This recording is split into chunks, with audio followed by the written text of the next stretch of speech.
Marina is laughing at me. It's going to be great.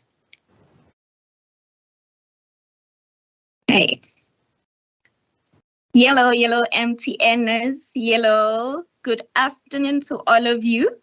I can see we have 284 attendees so far. The attendance is looking amazing. Thank you so much for taking the time to joining this call as we are launching our 16 Days of Activism campaign under the UN Women's theme for 2023, which is Unite, Prevent Violence Against Women and Girls. I'm sure you've seen the loop that was playing. That was images of MTNers who from day one have joined the campaign. They have put up their hands and said, we are pledging to play a part in the fight against GBV as MTNers. It is truly inspiring and well done to all of you MTNers for embracing the campaign and playing your part. Colleagues, my name is Thandiwe Mashinini, all the way from MTN Eswatini, and it is such a pleasure to be moderating this conversation today. We will all agree that GBV has become a scourge in our communities and the stats are really glaring. We really need to do something as an organization, and in alignment to the UN theme, how do we invest to fight the violence against women and girls? Our session, as you may have seen, it is aptly themed, challenging harmful gender norms to combat GBV. Just recently, I read an interesting quote which said, GBV is land and GBV can be unlearned.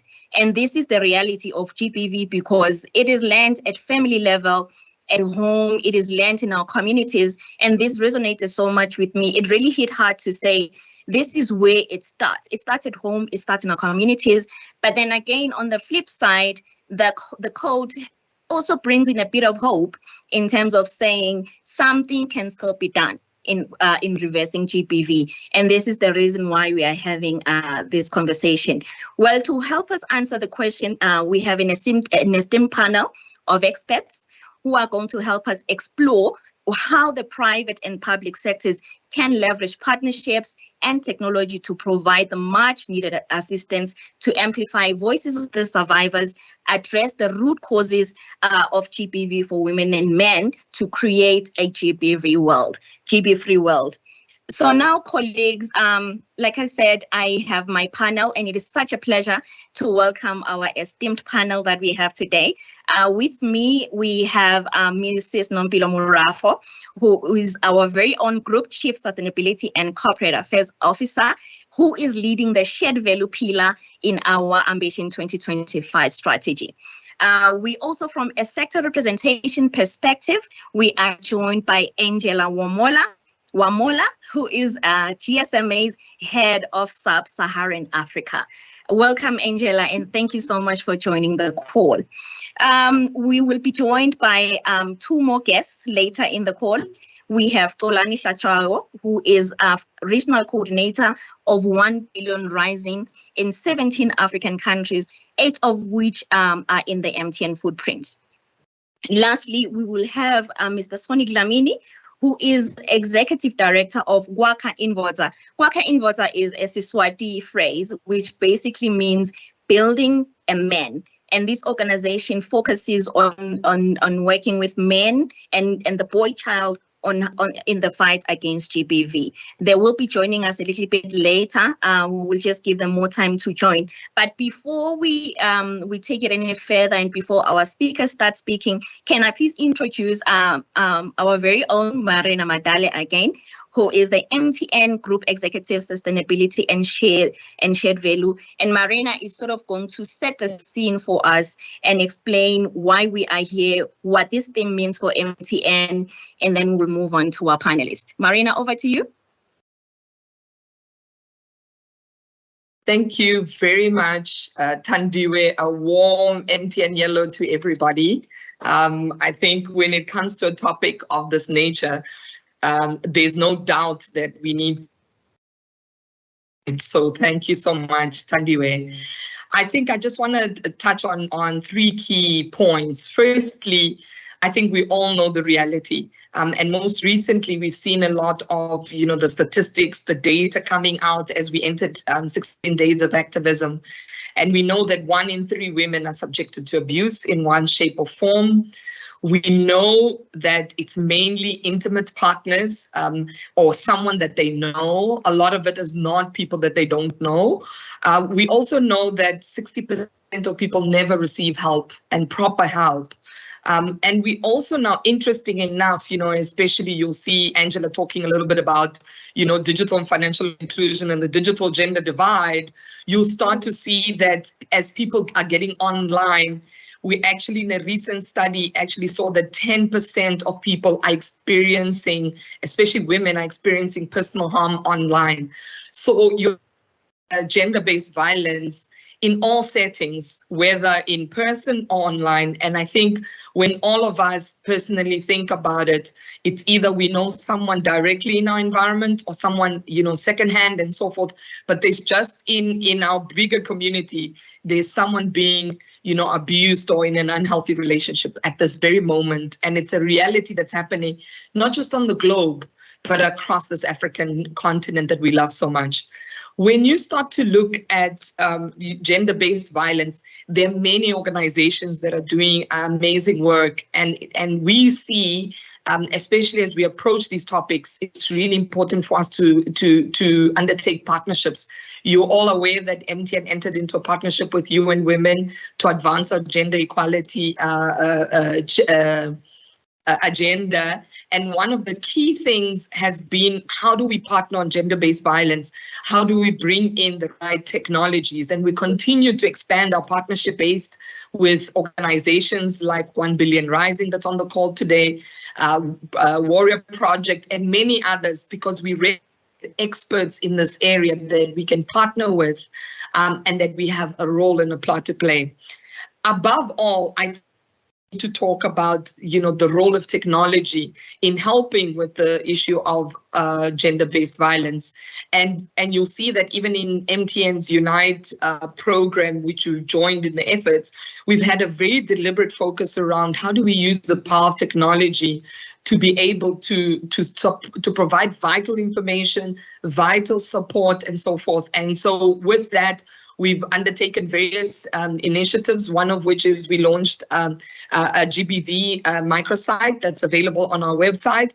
And one of the key things that are on there is really how are you, one of the key tools is are you in a healthy relationship? And you can go through it and fill in a very simple quiz to determine whether you are, and how do you get help if you are.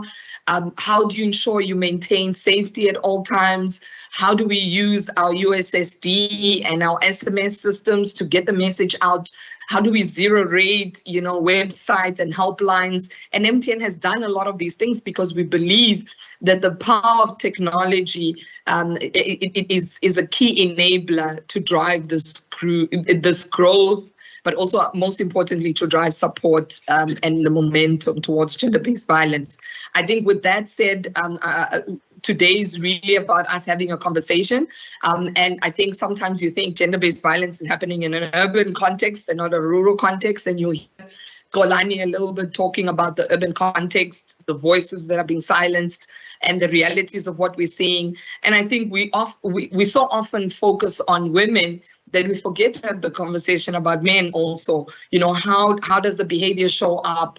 Men also in abusive, relationships and so forth. How do we create and shift the mindset of the boys and the men going forward? And I want to end with a very powerful message. Like Tandiwe said right at the beginning, you started to see all the MTNers that have been posting messages. And a particular one stood out to me particularly, which was the CEO of MTN Cameroon posted a message of how she had a conversation with her son about gender-based violence to say, this is the reality of what's happening. And my boy, the way you treat women is really key and really important. And I've heard of many other stories. And I think today it's our moment to pause, reflect together, and really think, how do we tackle this holistically? How do we tackle this for a systematic perspective? How do we look at the behaviors, the mindsets, and so forth? So with that said, thank you so much for joining in. I hope you find the conversation to be enriching. Over to you, Thandiwe. Thank you. Thank you so much, Marina. Indeed, the conversation needs to start at home. We need to be speaking to our children, and we need to be making changes at home to build a better future, honestly, for both boys and women, boys and girls who will be women and men of the future. So let's move on. Thank you once again, Marina. Let's move on and move on to our speakers for the day. Now, Nompilo, we have seen the stats by UN Women. They are saying every 11 minutes, a woman is killed by someone in their family. It says 1 in 3 women will at least experience physical or sexual violence in their lifetime. And 60% of those do not get help from formal institutions. And these stats are obviously staggering. And it says we must do something. We must invest towards programs which are going to assist in the fight against GBV. What role do you believe connectivity, digital technologies, and partnerships play in creating a safer environment for women and girls, both nationally and internationally? Thank you, Thandiwe. And like Marina said, yellow to MTNers. I just want to start this conversation by just thanking everybody that has responded to this cause, either by sending an email or texting or in whichever form. I've read everybody's email that has been sent to me, and I'm sure that MTNers are reaching out to a whole lot of more of colleagues and relying on each other to have this conversation. I just wanted to share an email I got anonymously, and I was asked by the anonymous writer to share on this platform when we have this conversation. So I think I owe the person the response in terms of what they wrote to me. So the email went, so I'm paraphrasing. So it's a man that works at MTN. Basically, he shared a story that nobody ever taught him that violence to your partner, particularly, is not a sign of love. And I share that he said this because he's very aware that there's many more people like him that culturally have been taught that another way of showing intimacy or love to your partner is to actually sometimes discipline by being violent. So there was a whole lot of on the email on the difference between the violence and the discipline, which I found interesting, that there's a line there that was drawn that says sometimes it's disciplining you in showing you that I want you to do the right thing in the relationship, or it's violence. So it made me think that there's a lot of conversations we need to have in organizations. People are impacted and affected by GBV. There's a lot of shame in the topic itself that people shy away from being able to express themselves on their experiences and what they're going through and what they've experienced in their lives and what they can share with their colleagues. So this particular gentleman asked me to share this, and the message that he wanted to pass along to MTNers is the one of opening up and being able to talk and being able to express yourself, your emotions and what you're going through so that you can get help. So my mind went straight to the part that says get help. The reason why I'm stuck on the health part is because the question you're asking around connectivity, around digitalization of the tools that we have that we can assist women are also there to assist men. I'm saying this because on the website, like Marina mentioned, we have a lot of tools there that you can assess yourself in terms of where you are in life. How do you look into these issues? Is it something that you're familiar with, the topic that we're talking about? I must share with you, Thandiwe, I received a lot of emails in this campaign. I never receive emails. Yeah. We have a lot of campaigns. People don't write to me and express themselves in terms of how they feel about a campaign. But this one was particularly interesting. There were a lot of views. And I feel that we need to have a continuous conversation about this topic, because some people just said they just don't know how to recognize gender-based violence, because it's always been pitched from such a female perspective that we've left the men out of the topic. So that was the first part I wanted to mention, that I really appreciate all the messages I received. I'm going to sit and go through each and every one of them. And I promise to respond to everybody that actually reached out for help, for a conversation, and also for looking for assistance on where else they can reach out for help. And I'll have a conversation with HR on that as well. In terms of connectivity, there's a lot of tools out there. I will make an example of villages that I've been at. Most children and most young people, male and female, have a cell phone, right? They can access a device of some sort. The responsibility of companies like ourselves is to make sure that people are empowered in terms of knowing how to use the devices that they have in order for them to get help, or in order for them to reach out and help others. So, for instance, I'll just make an example. I underestimated the impact of just launching this campaign without having a tool yet in terms of what people can do to get help. Just the mere fact that we have platforms in MTN that we've opened up for people to have a conversation has been quite significant. And I really encourage MTNers to reach out to each other. I'll make an example again in terms of OPCOs in the markets where we operate. There's been a lot of learning. So there's been a lot of discussions around South Africa as this country being the country that's more prevalent when it comes to GBV. It turns out, since we started this campaign, that's basically not true. Culturally, some countries have not been able to express the numbers of impacted or affected women, particularly because it might be seen to be culturally sensitive. So there's a lot of things, Thandi, where I have a long list, but I know Angela, I wanted to give more chance to JSMA to share from their perspective from the digital tools. But what I can say is that what I do encourage MTNers is to reach out more to other organizations in terms of partnerships, especially people in the position of power that can reach out for help. Yeah, so let's partner with more people. Let's have a conversation together. Let's not have a female-only conversation. We need to have a conversation about gender-based violence as men and males. That's the only way we're going to have a progressive conversation and get to the root cause. Thank you. Thank you so much, Nompilo. And I'm just amazed at that email that you received from that one gentleman who says, I don't know. And that just fundamentally brings out the problem to say, this is where we need to start. We need to start at the very bottom as a corporate, if maybe even before we go out there and speak to and try and help the rest of the world, we need help as MTNers, even inside of MTNers.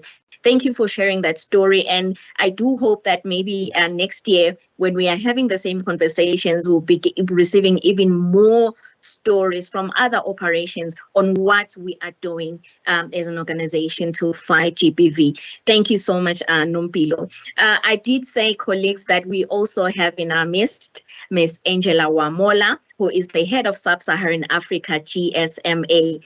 Angela, welcome, and thank you so much for joining us. I know you are quite busy, but you have taken the time to come through and join us. And maybe before Angela speaks, I would like to encourage MTNers to send their questions, to send comments, reactions, and their pledges via our comment section, so we can have a dialogue as we wrap up at the end of this conversation. Angela, how is the lack of devices, connectivity, exacerbating the violence against women and girls? And how have these generated even more threats, amplifying the vulnerability of women and girls in Africa in general? Thank you so much for that question. And I hope that my link stabilizes. It's a bit up and down, but in case it doesn't, my apologies in advance. So, in Africa, there are two sides to this conversation in terms of the good and the bad when it comes to technology. So perhaps it's a good thing that we don't have a lot of access to devices because, and I'm going to talk from that side first before I go to the other side of, the pros of having access to devices. Because at this point in time, technology is a platform and a readily available platform for accessing content that really glorifies sexual and gender-based violence. Access to pornography has never been easier. It's even much more readily available than even, negative habits like alcohol, because of the accessibility of it. And I heard a quote from the new CEO of YouTube, who said that, and based on their community guidelines, principles, is that whilst they advocate for access, freedom of speech, they don't advocate for freedom of reach, which means that you really need to have some principles in mind in terms of, the principle of access to pornography being so prevalent, and the ability to use whatever platforms that you have towards making that sort of negative content that really glorifies and makes sexual and gender-based violence normalized, because that's what's happening. You'll find that more and more children are now being educated using their content online because they have access to this content, and therefore it'll become very normal for them at a very young age to see women who are generally the key target in aggressive pornography, being portrayed as submissive subjects of men, and even vice versa, as we say, because it's sexual violence. It's not just gender-based violence as such. So what do we do when it comes to that? It means that we have to understand that because it's necessary for us to thrive as a continent in having more people have access to to devices, I think we need to be very intentional in how we create those community guidelines to help vulnerable in society, children and women, feel confident and safe when they get online. Some of the feedback that we get when we do studies on why we have that sort of rural gap or gender-based gap when it comes to accessibility. Sorry, I think I lost you for a minute. Oh, I'm still there.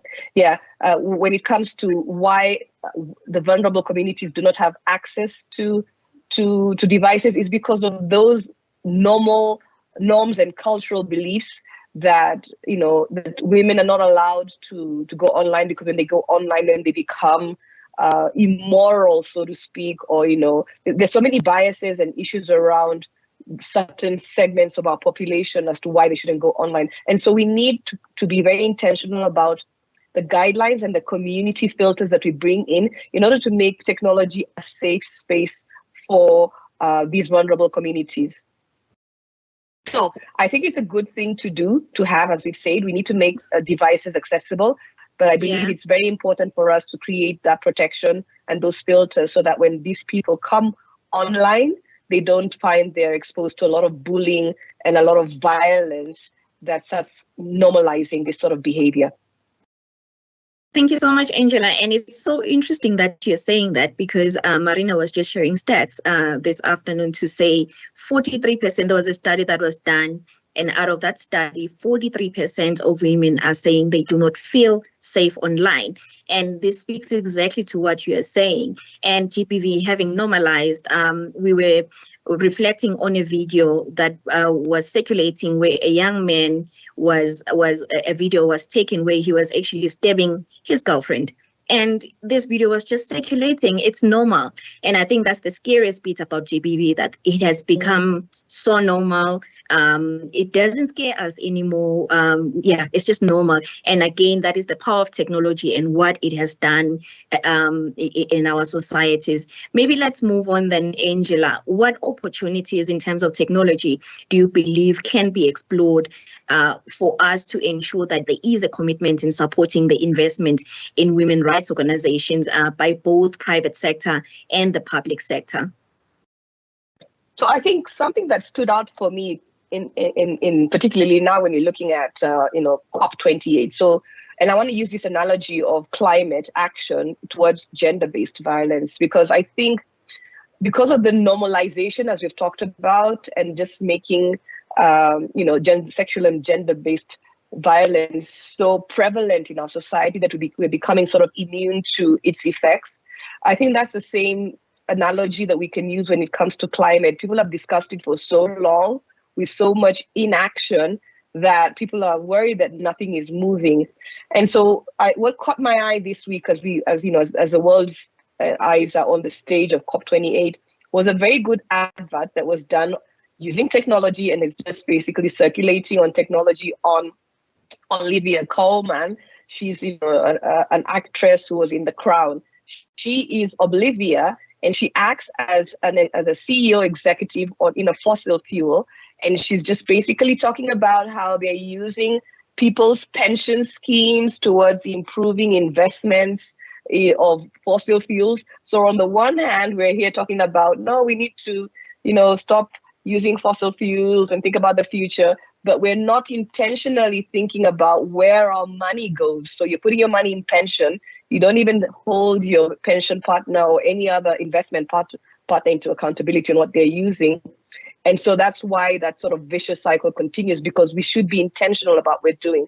So I think the way they have leveraged creating a very short 1 minute short on YouTube has created a lot of awareness for people, just, somebody just acting out this. And I think that is important for us, bringing into perspective, how can we leverage the power of technology to bring a human face and a very sympathetic, empathetic approach towards gender-based violence, so that people can see it for what it is.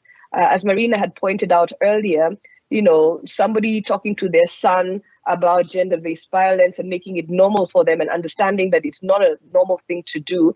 That's just one in a billion people that we need to, billions of people that we need to talk to. But if we leverage the power of the internet, of YouTube, of our youth, very youthful people, to create content and help this content go out there to counteract that, widespread, pornography, sexually based sort of content that's out there that's just meant to actually create that harm. I think we have an opportunity here to make a difference. Thank you. Thank you so much. And I can see that Nompilo wants to react to this one, because this basically speaks to the use of technology for good, because as internet service providers, we are carrying the pornography. How do we turn that around as an organization and use our technology for good? You've been nodding quite a lot, Nompilo. What's on your mind? Yeah, so Angela touched on COP28, and I'm lucky that I'm calling on this call. I am at COP28 as we speak, and there's been a lot of discussions around climate and female challenges that's related to it, etc., etc. And where I concur is a part that says there's some urgency that's needed, not only on the climate challenges, but also on the challenges of women in general. People are getting impatient. We've been having this conversation for a long time. And that's why I'm saying the power of technology is there for us to utilize to create some awareness, but also to help save lives. And that's been basically the theme during this week that says, how do we use technology for good? Yeah, and this is one of the areas that as MTN, we're quite passionate about, because it's not only about that we can and we have the technology to do it. We have a responsibility. We've said our values, we're going to lead with care. We revised our values. So it's about reaching out from a technology perspective and giving it that human face, like Angela has been saying. Like, how do we humanize technology so that it's more visible to people, it's more user-friendly, and people can access the tools that protect them from certain situations. So it's quite an important thing. So that's why I was nodding. I think it's something that we really need to think about more broadly, especially with the digital teams and the group technology teams at MTN. How do we use all the tools that we have, all our apps, that we infuse the awareness and the learning for our customers? I love that. I love it. Thank you so much, Nompilo.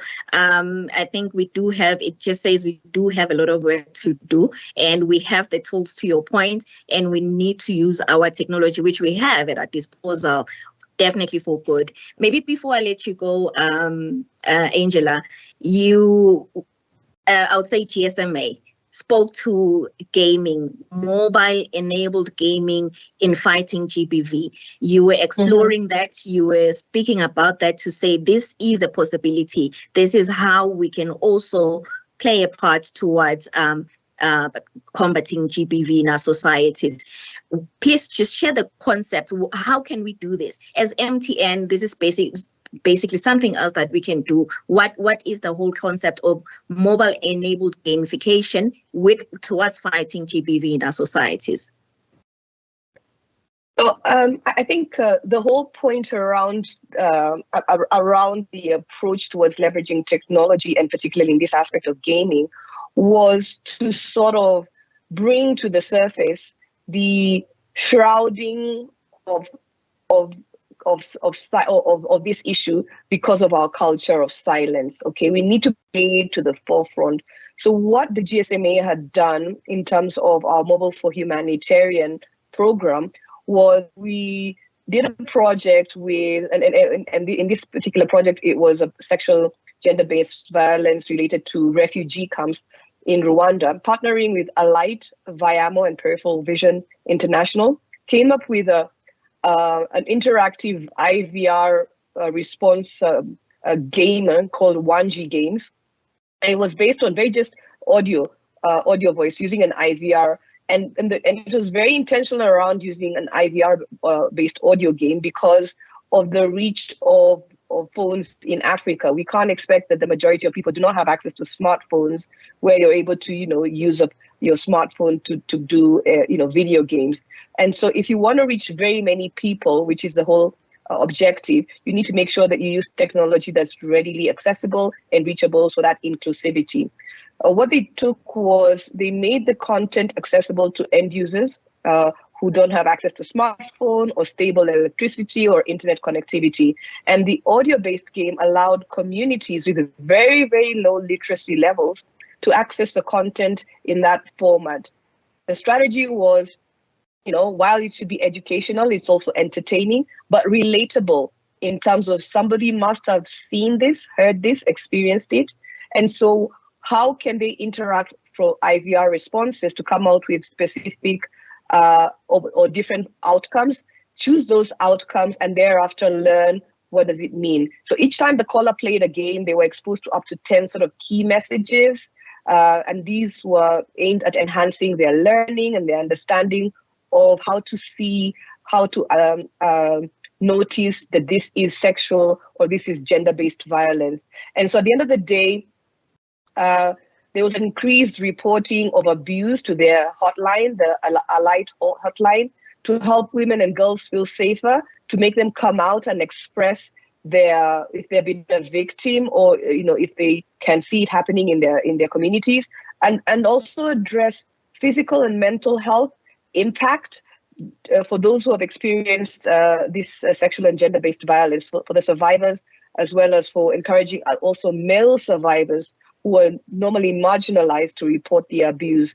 So I think the learnings we can take from this is that we can use gaming to help those with very low literacy levels, particularly even our youth who are digital natives, to begin to create that content, to begin to remove the mythical aspects and demystify, as we say, that this is something that should be glorified, that it's related, the demystify that the violence is related to expressing intimacy or love to somebody else.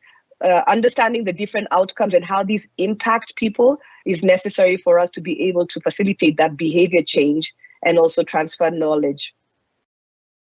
Thank you. Thank you so much, Angela, for sharing that concept. And I'm sure that some of our OPCOs on the call will take it up and explore. I think as an organization, it would be lovely for us to explore such an option, especially because even if someone who's using a feature phone can actually access this solution towards fighting GBV. Maybe before we move on, can I just check if Kolani, you're on the line? Kolani Hlachabo? If you can speak. Hi, Tandiwe. I'm on the line. Oh, Perfect. Thank you so much. Angela, thank you so much for sharing your insights from a sector representation perspective. I think right now, for colleagues on the call, please post your comments for Angela and Nombilo and Xolani and all other speakers that we have, and as well as share your questions. They are here to answer all our questions, any thoughts that you have. Thank you once again, Angela. MTNers, let's move on. Our time is fast spent. We did say that we also have Xolani Hlachwabo, who is Africa Regional Coordinator of the 1 Billion Rising. She will not be able to come on screen today, but we are just happy to hear from her. Xolani, as the Africa Regional Coordinator for 1 Billion Rising, which are the countries that you deal directly with, and what has been your observation on the GBV trends in Africa as a whole? Thank you so much, Thandiwe, and greetings to all Yellow MTNers. I'm so grateful to be part of this panel. And also on the amazing conversations. 1 Billion Rising, just briefly, it's a global campaign that is aimed at ending violence against all women. And when we're talking about all women, this includes the cisgender, transgender, gender diverse people, women living with disabilities, young women, rural women, girls, just to mention a few. And this campaign was founded in 2012 by V, formerly known Eve Ensler. And in Africa, we are currently in 20 countries, Eswatini, South Africa, Mozambique, Zambia, Lesotho, Kenya, Uganda, Nigeria, Togo, Mali, Senegal, Ghana, Malawi, Gabon, Sierra Leone, Botswana, Congo, Cameroon, Rwanda, and Namibia. And it's so exciting that every year we see the campaign growing in terms of countries joining the campaign every year. And reflecting on GBV trends or prevalence in Africa, I can say in Africa, we see persistent intensification of violence on women, where we see ongoing rape, hate, exclusion, the killing of women, discrimination, exploitation, abuse, division, and control. And when we're talking about control, we see control over women's bodies, women's minds, and resources. And this kind of violence that we are seeing have been fueled by the toxic norms and practices which are embedded in culture, in religion, and other societal beliefs which continue promote the rise in GBV, especially violence to women and girls. And whilst I'm reflecting on the toxic norms and practices, these toxic norms and practices include certain beliefs that women must be submissive to their husband. We all know Christians, they always talk about being submissive, and there are other religious beliefs which believe on that, and cultural beliefs that you have to be submissive even to a male family member. And also the power and control over women, they still that believe that women have power and control over women, which we have seen trends when a woman is ending a relationship, someone feels has got power and control. No, we lost you for a moment, Xolani. Please continue. Okay, where was I so that I go back a little bit before? You were speaking about empowering women just now. Oh, I was talking about empowering women. So I was on the point where another trend that we are seeing, which toxic norm or practices that we are seeing, is how men have been made to believe that they have power and control over women, which now we have seen when a woman is ending a relationship, even in Eswatini, we have seen the cases where men even end up killing women just because they are ending a relationship.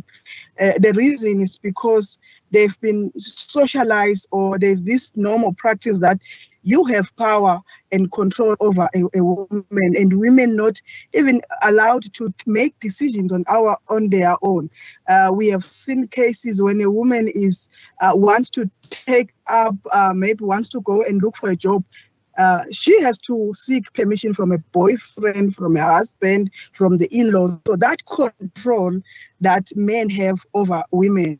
And we have seen how women just, because a man has married you or has paid lobola, it's like he has got power to have sex with you anytime, even without your consent. You cannot deny that.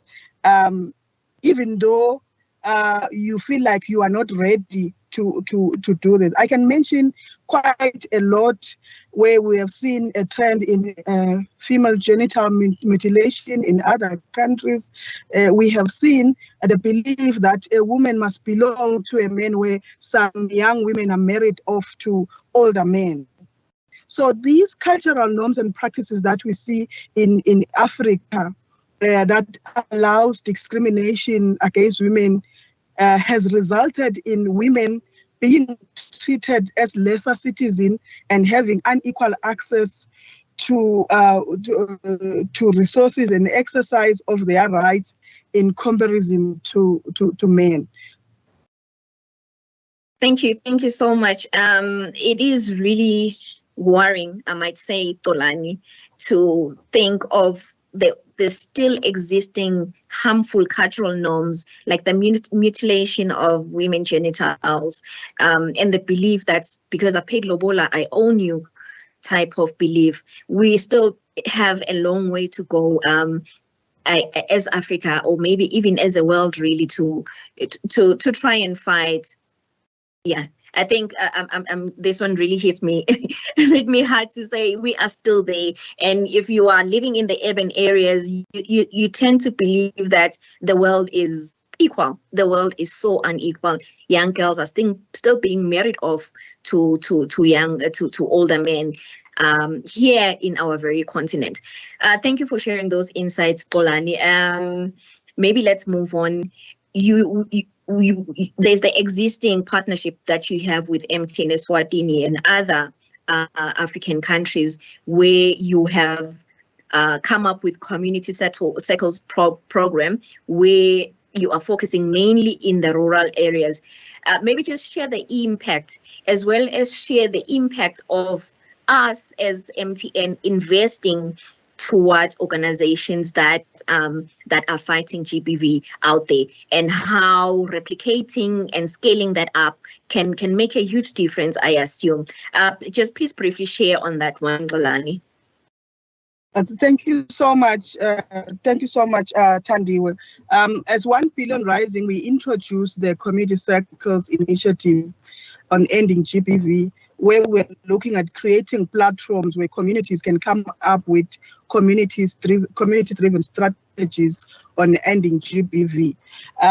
We believe that in our response, we need to come up with sustainable strategies, so that at the end of the day, even if we don't have funding, but communities must continue moving those strategies or engaging through those platforms that we have created, and also ensure that communities continue getting empowerment to challenge or unlearn these harmful practices and norms.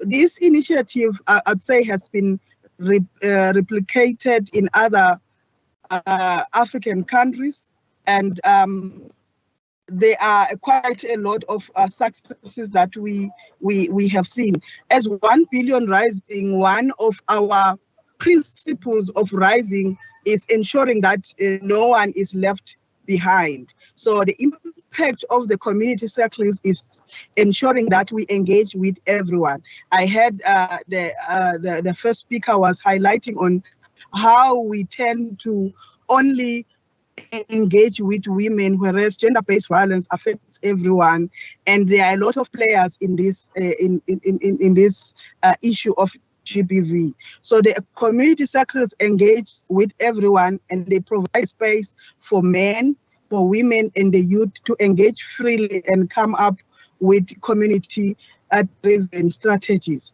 And through the engagement in the community circles, the communities ensure that they practice what we call solidarity in the call to end violence towards all women. And we believe as a campaign that we cannot shift the blame on men, on men or other institutions, but we have to look at how do we collectively come up with solution to end gender-based violence. So the community circles promote the culture of promoting of ensuring that we engage instead of erasing and canceling. So we don't want to promote the patriarchal tendencies of promoting hate and discrimination, and that can be the starting point if we want to end gender-based violence. So we cannot continue discriminating. We have to start by engaging. Where is the problem? How can we solve the problem? We need everyone. That is why in other countries we have seen traditional leaders, chiefs championing the community circles, which includes Eswatini and Zambia. Hi, Kolani. Okay, I think we have lost Kolani again, but I believe countries. Hi, Kolani. I think we are losing you, but I think at this point, we are losing you, and I think at this point we are happy with your submission. Thank you so much for sharing. I will also add, Kolani, to say currently 1 billion rising in MTN Eswatini. We are working on a USSD solution where victims or people who are feeling threatened, especially women and girls, can actually send for help using a USSD option. That is us again trying to use our technology for good.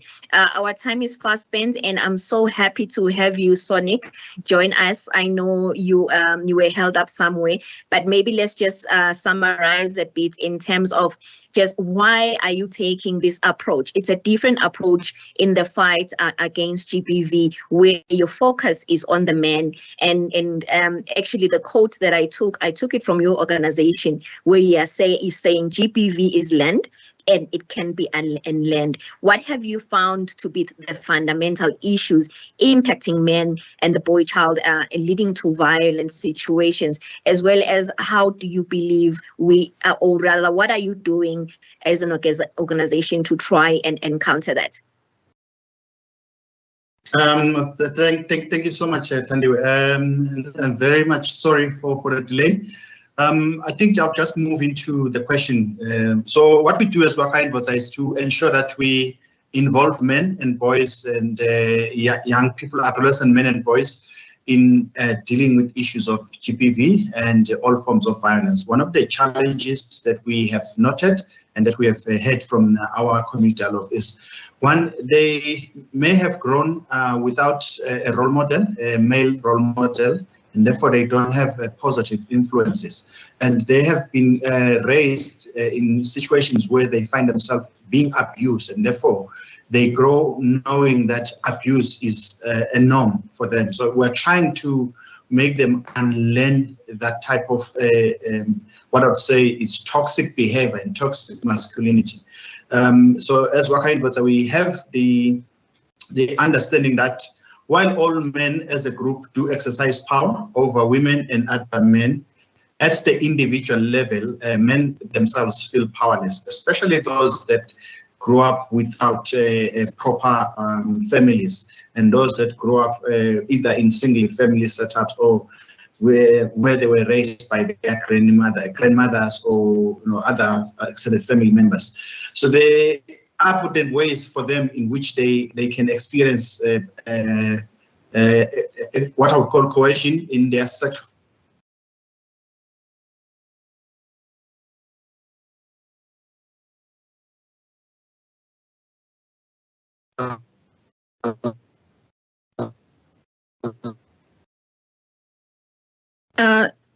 Sonic?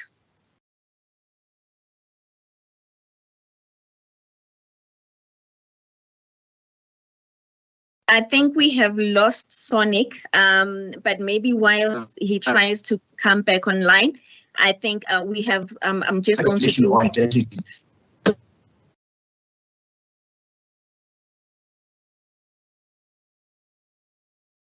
Okay, so I think we sort of got the gist of what Waka Invoza does in Eswatini. So basically they are focusing on changing those harmful cultural and gender norms which exist and try to reverse certain learnings that a young man would have learned. Here's a comment here for Sonic.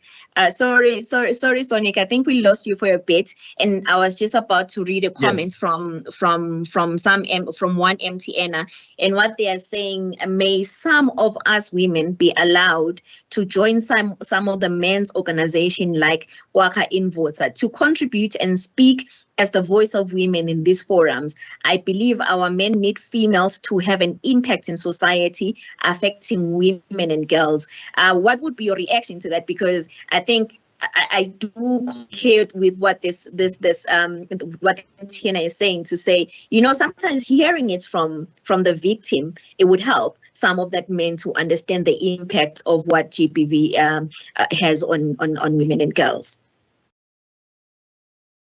I think we are always open to having women join our conversations. What we do in our program, and is part of our principle, is we do not close the space. While we do want to talk to the men themselves, but we also want to bring other voices into the space where they can then hear straight from the victims themselves. And also, even if we are not a victim, but to also just share your experiences as a lady, as a woman, and as a girl child, to say, what are your expectations? What would you like to see men do better?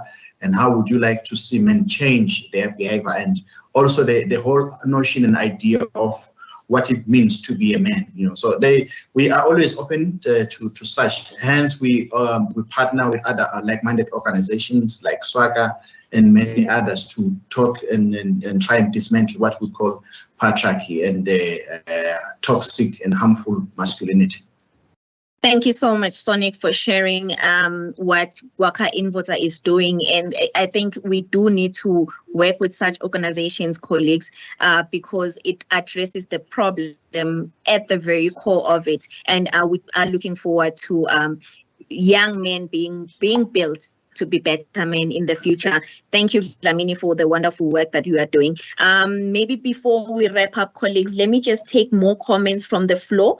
It's mainly comments, and I'm loving the dialogue that we are having here today. It's not many questions, but contributions from MTNers. And one MTNer is saying, maybe Nompilo, you will react to this as you wrap up for us at the end. Should we even discuss and entertain an adult being disciplined to change behavior in a relationship? Mostly this discipline is directed to a woman who disciplines the man where their behavior is unbecoming. Even with our adult children, we stop disciplining them when they become adults, but coach them on behavior where required, leaving them to choose for themselves how they want to behave. Maybe let me just take another one, Nompilo, before you make your comment. Musical content is another propagator of violent content, and I find it interesting because definitely the music videos that are out there, you'll even find some of the music or girls with boys love and actually against them simply because bad lyrics is hidden behind great tunes and beats. And this is what our children love, Nompilo. This is what our children are listening to. So yeah, it's a huge problem. So in a way, this comment is saying music normalizes situations just the way it normalizes sin. On the other hand, it can normalize good behavior. How can we work with music agencies to have standards for lyrical content? Interesting comment. Yeah. Your reaction? Thanks, Thandiwe. I think on the first one, I think Sister Olani has explained this very well. We all come from somewhere. We all have been taught certain norms and cultures and behaviors that we have to unlearn. right? So it's education for me. And I was listening to her speak at length in terms of what her organization does and what they have learned. And it's a reality, unfortunately, of our situation. What we do need to encourage is for people to speak up more, to have these conversations, to understand where they are wrong and where they might be inappropriate, so that they can get the learning and also to be educated in this type of topics in terms of how do you behave, what is appropriate and what is not. And in terms, because what I saw in the email that I shared was the fact that the person who wrote it is so deeply entrenched in their own culture that they're questioning it, but they don't know enough in terms of how to behave in society where that is normalized. Because remember, we come from communities, we come from certain backgrounds, and certain things that we have learned are normal according to that environment where we come from. So how do we start from the basics of having education and having a dialogue that says we need to grow? There are certain habits and certain behaviors and maybe even cultures that we had learned that we have to unlearn. So that's how I say it. So I try not to judge. I'm trying to look at the context and the people that are raising their hands, that what type of information should we be making available to them, so that, because this thing, it comes with a lot of shame, so that people don't stop talking, but we encourage that they speak out so that we can get them the help that they need. On the second part around music, it's a difficult one, but also if you look at the responsibility that we have in terms of channels and the responsibility that we have towards content ourselves, we need to get to a point where we can influence policy in some form, where certain things can be regulated that cannot be said in public. I'll make an example. I follow Oprah a lot on different platforms, and she was talking about when America and hip hop at a certain time used to use the B word a lot, that she was the first person to raise her hand and call even the rappers that says, are you proud of yourself when you use that word? Because you're actually talking about your own parents and your mother and your sister and people that you related to. And there's such a big change in culture in terms of how hip hop sounds like these days and how it's portrayed, because there's a certain awareness that maybe we shouldn't be using a B word towards women, right? So it's going to take a lot of conversations. Influential people need to come out and speak about these things, but it should not only be limited to speaking about them. We need to get to a point where we can influence these things from a policy perspective. Thank you so much, Nompilo, for sharing that. And again, you are speaking to influence, and MTN being across Africa, we are definitely an organization of influence, and definitely I think if we were all to raise our voices and play our part really in the fight against GBV, there would be shifts, like significant shifts. Thank you once again, Nompilo, for your parting words, and I would like to share or extend my appreciation to the rest of the panel. Angela, Olani, Sonic, thank you for sharing your insights and being with MTNers today, just to share on how we can contribute as an organization or as a sector towards ending GBV. Thank you, MTNers, for joining this call and participating in this dialogue. We'll play out in a video, so don't run away just yet. We have a video that we'd like to play for you. But before we play that video, do play part in the campaign. Do share your hand, post on social media. The tools are there. Let's each and every one of us, let us raise our hands in the fight against GBV, at least by just saying, I pledge. You can pledge and share on social media. The tools have been shared with all operations. Let's all play a part. And I'm looking forward to next year when we are doing 16 days of activism, Nompilo, and hearing what will be happening in 2024, which organizations have been supported by MTNers. And with that, I am signing out. My name is Thandiwe Mashinini. I wish you all a great afternoon, and thank you once again for joining. Stay for that video and see what is happening in other operations. Have a great afternoon, and thank you for staying with us today. This initiative has proved to be successful at community level. Just looking at an analysis from September 2022 to September 2023, we have reached or we've managed to empower 4,384 people. And we have also seen an increase in cases that are reported, which are at 307 within that year. It has also, through the engagement at community level, it has built confidence amongst women and young people, and also men who are exposed or who have been abused or who are currently experiencing abuse. And now they are opening up, they are reporting, which is a good thing. Since its inception, we have recorded over 22,000 cases just on the toll-free line alone. And what is also encouraging is that even men who previously were scared to come to our services, they've been able to utilize our toll-free line. As we continue to partner with 1 Billion Rising, we also look forward to contributing a free USSD digital solution which will help women in the abusive situations find their nearest community cyclists for support and empowerment. By empowering women to become contributors in the economy, economically self-sufficient, it contributes not only to their well-being, but also to the overall prosperity of Eswatini. We are committed to leveraging our resources, technology, and influence to drive positive change and contribute to the well-being of Emaswat. Together, let us continue to stand in solidarity and work tirelessly towards a future where every individual, regardless of gender, can live a life free from violence and equal opportunities. Personally, as a man, I raise my hand that I'm standing up today, and I need a few good men all over across the country to start standing up in their spheres of influence, to stay not under my watch. It stops now.